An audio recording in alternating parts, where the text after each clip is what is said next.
Nasiruddin Patwari, barrister Fuad থেকে শুরু করে জুলাই বিপ্লবীরা, জুলাই বিপ্লবের সামনের সারির নেতারা বেশিরভাগই শিবিরের পক্ষে আছে।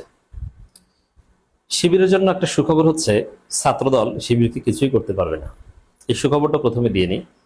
তারেক জিয়া ছাত্রদলকে সংযত হতে বলেছেন, কারণ তিনি দেখছেন যে শিবিরের সাথে লাগতে যেয়ে ফলাফল উল্টো হয়েছে। সাংবাদিকদের গুপ্ত বলে পিটিয়ে টিটিয়ে যে অবস্থা করেছে, কানের পর্দা টর্দা ফাটিয়ে, এতে তারেক জিয়ার চেয়ার নিয়ে টানাটানি।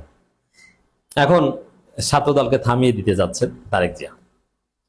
এবং জুলাই বিপ্লবীরা যেভাবে সবাই শিবিরের পক্ষে দাঁড়ালো, এটা শিবিরকে অনেকটা সেভ করেছে এবং ছাত্রদলের লাগাম টানতে সহায়তা করেছে।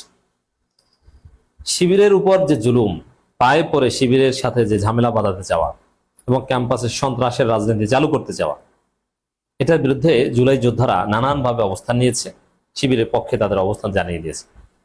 ব্যারিস্টার আসাদুজ্জামান ফুয়াদ স্পষ্ট করে বলেছেন যে, প্রধানমন্ত্রী, আপনি আপনার ছাত্রদলের সন্ত্রাসীকে সামলান।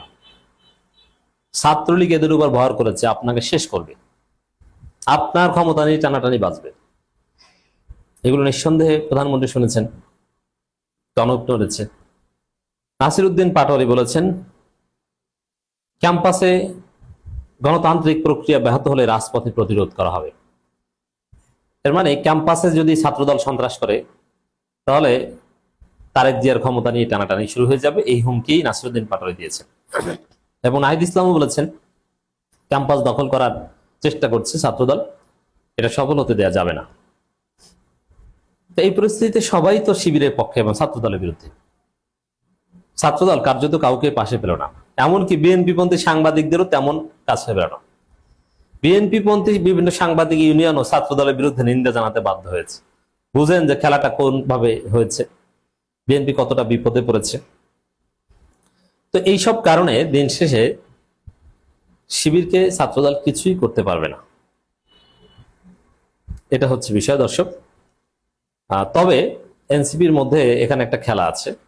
এনসিপির মধ্যে আসিফ মাহমুদের যে গ্রুপটা, আসিফ মাহমুদ নিজে এবং ছাত্র শক্তির আসিফ মাহমুদের কোরআনটা, ছাত্র শক্তির মধ্যে গ্রুপ আছে, কেউ আসিফ মাহমুদের অনুসারী, যদিও বেশিরভাগই আসিফ মাহমুদের নিয়ন্ত্রণে, এবং কেউ নাহিদ ইসলামদের অনুসারী। এইসব গ্রুপিং এর রাজনীতি আছে এবং থাকবে। সেই জায়গায় আসিফ মাহমুদের অনুসারীরা শুধু এখানে ওইভাবে শিবিরের পক্ষে দাঁড়াচ্ছে না, এখানে তারা একটু নোংরা খেলা খেলছে। সেটা হচ্ছে যে, ছাত্রদল শিবিরকে সমানভাবে দুই দলকেই সন্ত্রাসী বলার চেষ্টা করছে, দুই দলকেই গুজববাজ বলার চেষ্টা করছে, এবং শিবিরকে কাঠগড়ায় দাঁড় করানোর চেষ্টা করছে। কেন? এটা আসলে রাজনীতির খেলা এরকমই। আসিফ মাহমুদ ঢাকা দক্ষিণ সিটি কর্পোরেশনের মেয়র পদে দাঁড়াতে চান, আর সাদিক কায়েমকে জামাত চিন্তা ভাবনা করছে। সাদিককে ওইরকম ওই ভিপি হওয়ার সময় নাহিদ নিজেই কিন্তু মনে আছে যে সাদিক কায়েমের বিরুদ্ধে লিখেছিল, ওটা নাহিদের লোককে ভিপি বানাবে এই জন্য। এখন এই কি শিবিরের কে নাকি গুজব পেজ চালায়, অমুক তমুক, এইসব হাবিজাবি ন্যারেটিভ সামনে এনে সাদিক কায়েমকে, যদি শিবিরে কেউ এরকম ভুল করে থাকে সেটা বলো, কিন্তু সাদিক কায়েমকে জানো না। সাদিক কায়েমের সাথে কোন পেজের এডমিনের কি ছবি, এটা নিয়ে রাজনীতি করছে আসিফ মাহমুদ কোরআন। তো এটা কেন করছে? এটা ওই ঢাকা দক্ষিণ সিটি কর্পোরেশন নির্বাচন কেন্দ্রিক।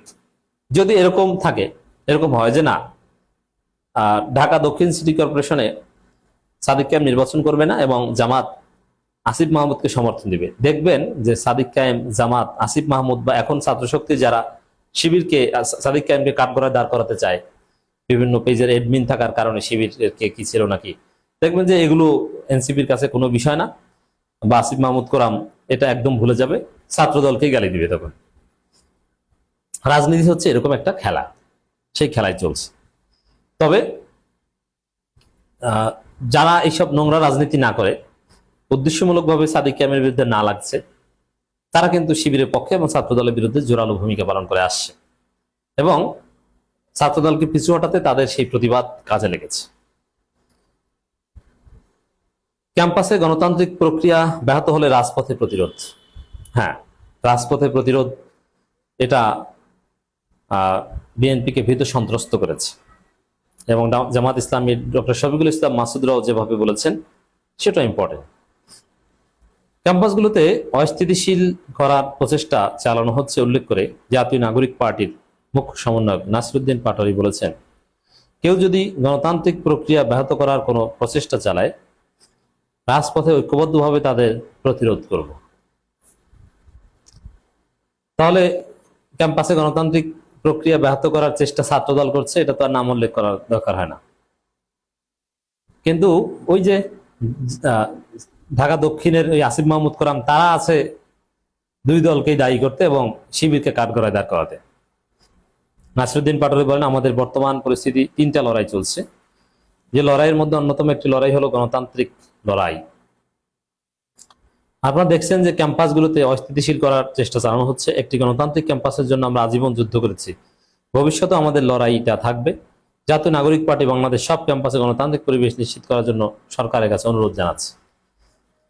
এবং এই যে নাসিরউদ্দিন পাটোয়ারীদের যে দাবি, যার ফলে কিন্তু এবং আরো নানান জামাত শিবিরের বা শিবিরের দূরদর্শিতা সব পরিস্থিতি একত্র করেই তারেক রহমান ছাত্রদলকে ডাকতে বাধ্য হয়েছেন। ডেকে অবশ্যই ধমক টমক দিয়েছেন ডেফিনেটলি, যদিও এই বিষয়ে সুনির্দিষ্ট কোনো তথ্য এখন পর্যন্ত আমরা পাইনি।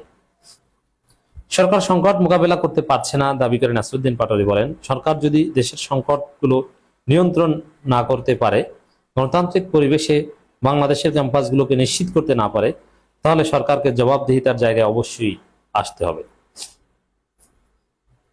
এই ক্যাম্পাস নিয়েই তো বিএনপি বড় বেকায়দায়। ক্যাম্পাস দখল করতে গেলেই 12টা বেজে যাবে, আবার ক্যাম্পাস দখল না করলেও ক্ষমতা নড়বড়ে।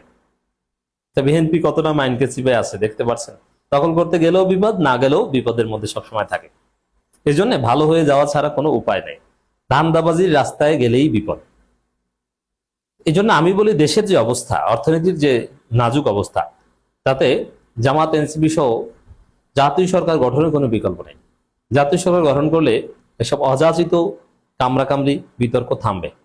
তখন সত্যিকার অর্থে আমাদের অর্থনীতিকে স্থিতিশীল রাখা, অর্থনীতি পুনর্গঠন এবং দেশ এগিয়ে নিয়ে যাওয়ার জন্য সবাই মিলে কাজ করবে। জামাত এনসিপি সবাই সরকারে থাকলে এই অযাচিত ক্যাম্পাসে দেখবেন যে তখন কোনো ঝামেলা নেই। ইউনূসের আমলে যেরকম পিসফুল কোএক্সিস্টেন্স ছিল ওরকম থাকবে। এজন্য সাম্প্রতিক সমস্যার সমাধানকে আমরা জাতীয় সরকারের মধ্যেই দেখি। নাসিরউদ্দিন পাটোয়ারী বলেন, সরকার জ্বালানি সংকট থেকে শুরু করে অনেকগুলো বিষয় বাংলাদেশের মানুষের সঙ্গে লুকোচুরি খেলেছে, কিন্তু সরকারকে খোলাসা করে বলতে হবে কেন লোডশেডিং হচ্ছে। সরকার বলছে জ্বালানি আছে, কিন্তু আমরা পেট্রোল পাম্পে গিয়ে জ্বালানি পাচ্ছি না। তো সরকারের ধান্দাবাজির বিরুদ্ধে নাসিরউদ্দিন পাটোয়ারীরা কিছু বললে এটার যে প্রভাব জনগণের উপর পড়ে, এই ভয় কিন্তু বিএনপি সরকার আছে। পাটোয়ারীদের কথা জনগণ, তরুণ প্রজন্ম বিশ্বাস করে, কিন্তু বিএনপির কথা বিশ্বাস করে না। বিএনপি জনগণকে কিছু বিশ্বাস করাতে পারে না, কিন্তু শিবির, জামাত, নাসিরউদ্দিন পাটোয়ারী এরা বিশ্বাস করে না। নাসিরউদ্দিন পাটোয়ারী শিবির নিয়ে তার কোনো হীনমন্যতা নেই, তিনি তার শিবিরের সাথী পদ নিয়ে খোলামেলা বক্তব্য দিয়েছেন এবং আরো নানান বিষয় নিয়ে স্পষ্টবাদী কথা বলা এবং জামাতের সংস্পর্শে আসা, এসব কারণে কিন্তু নাসিরউদ্দিন পাটোয়ারী হিট।